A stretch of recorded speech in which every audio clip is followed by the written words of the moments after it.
Okay, this is Chris Sims with little war aircraft issues. I've got the Focke-Wulf 190 back here. This is an extra set of gear that I got with the airplane that were made. They're not exactly what I need to have it. This is the connection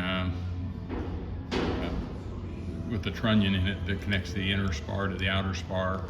And per the plans, this is not supposed to be welded, and there's probably a reason for it, so you can get to the gears if you had to in here, because this is where your worm gear is attached and drives the retraction system. Okay, so this is a brand new part here. This is another set of gear that were made, and they fit nice and snug in here. Just to let you know, there is no real play on it at all. I mean, there might be just a very tiny amount, but it's effectively snug. With a little bit of oil, it operates nice and smooth, and the retraction would operate it like just right here, and it would just come up into the wheel well, and that would be it. And of course, this is a little bit lighter here, but some of the things I want to figure out are the forces that are on the retraction arm here, which would be right here. Of course, the worm gear would be driving the arm, and without the brakes and the tire on it, it's not too bad. I'm gonna put a scale on it, like a fish scale or something, just to kind of get an idea of what that is. But one of the big problems on these wars, as I can tell by the design, I mean, they weren't designed maybe to fly 2,000 hours or anything like that, but this area right here is really narrow. And what happens is, you can see the force from the center line of the strut coming up here upon landing.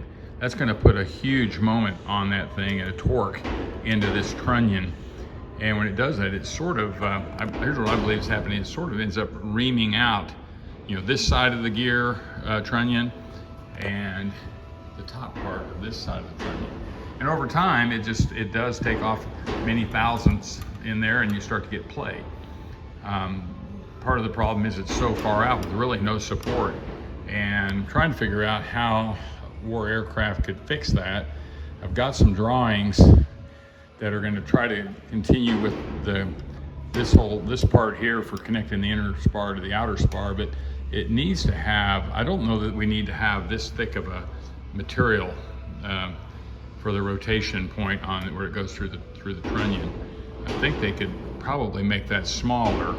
And if they did that, and we also need to make it longer, because we've got to do something about this torquing inside this trunnion, as if we could just have a false secondary spar back here that's connected maybe between two ribs to take some of that load off of this part right here.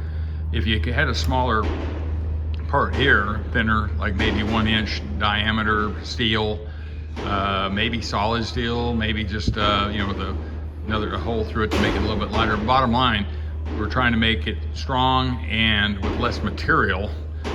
And if we came maybe forward, like as a tube coming forward of here, maybe out to here, and had some extra structure, it'd just make it to where this didn't have quite the twist on such a small area in the trunnion. That's one of the designs I'm doing to try to work with what the war design is. And of course, that would require some changes in the struts here. We have always had some problems with our oleo struts on a war, and I think those things can be fixed. I've talked to some other war owners, and we've been talking about it on here, but the struts need a little bit of work up inside to make them not leak. One of the leak points is right here. This is where the fill area. It's also where the retraction arm connects to the landing gear, and you basically take these screws off, and that's where you fill up the oil. I kind of think we could probably have a better system than that.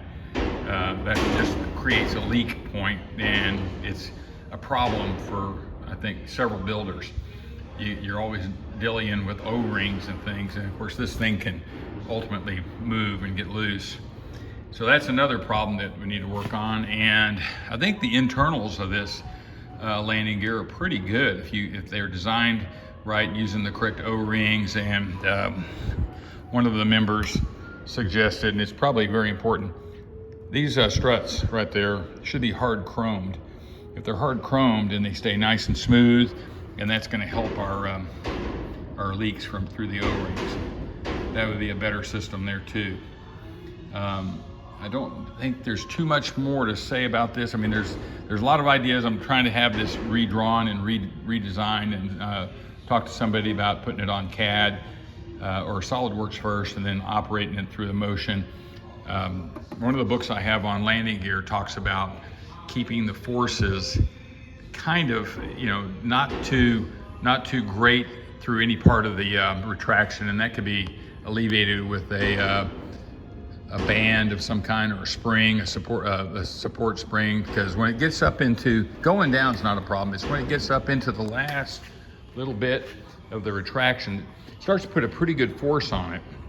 And there's probably a way we can mitigate that with some a bungee cord or something. And the other thing it does, this goes all the way through the spar. This is what supports the retraction sprocket that goes against the worm gear there. And that puts a lot of pressure in there too. And when that's happening, that's a bushing that wears out. And we need to be able to get in there and change that bushing out. So that's another thing to worry about there. I think that the landing gear trunnion could probably come down another 1/4 of an inch.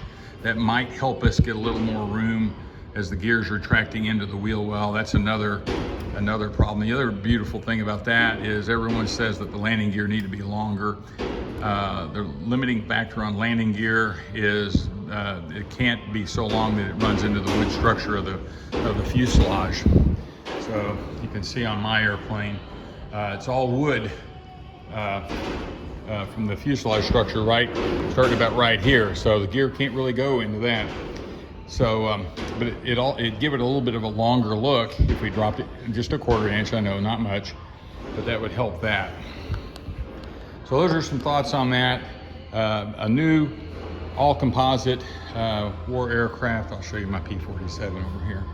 A new all composite war aircraft company could get rid of this whole center structure and just use bulkheads and like a carbon fiber fuselage from a mold. And then you could get a little bit longer landing gear, probably another 2 inches or so. That would give the airplanes much more of a look like they would have been in World War II. And the gear could retract a little bit into the fuselage. As you can see, that here's the wood structure. And of course, that would run you into, that's the wood substructure, or the wood fuselage structure right in there. And you can't really penetrate that with the landing gear on this type. But I think we could work it out with proper design to maybe have a better landing gear leg with a strut that will work with the oleo system and retract better with a little bit of support. May use still need to be using this worm gear system. There's other systems out there that we could use, a linear screw on each side that could work and do the same kind of a thing. Just kind of looking at it, lots of ideas. Enjoy.